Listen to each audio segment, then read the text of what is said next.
Hey there, fight fans. John Pollock here with you. Coming up, we've got a full preview of the MFC 36 card this Friday with special guest Scott Zur of the Maximum Fighting Championship jumping onto the desk with John Ramdine, Robin Black, and myself.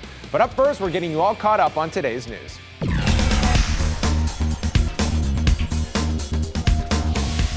A potential landmark decision could see the UFC run a show in New York later this year. On Wednesday, Zuffa went to court with the state attorney general's office, and it was accepted by both that third-party sanctioning could be allowed, meaning that an outside governing body could oversee a UFC event and not violate the law that bans the sport from New York.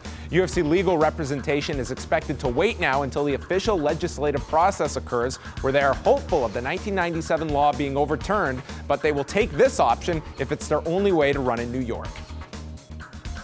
UFC President Dana White spoke to members of the media in London this week and stated that if light heavyweight Alexander Gustafsson is victorious on April the 6th over Gegard Mousasi, that he would be given the next title shot against the winner of John Jones and Chael Sonnen. White's track record of promising title shots is less than stellar. Just ask Dan Henderson and Lyoto Machida, who are fighting next weekend. And White also shared his feelings on Cris Cyborg Santos, who is requesting her release from the UFC, stating she cannot make 135 pounds to fight Ronda Rousey. White was less than complimentary towards Cyborg.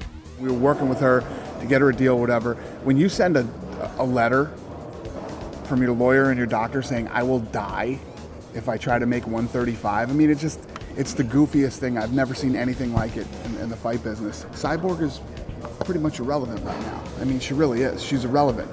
Go out there and win some fights again, get your name back, stay clean, stay off some steroids, and get your career back on track, and then we'll talk. But for her to think that she can, you know, that everybody should move around and jump through hoops for her is insane.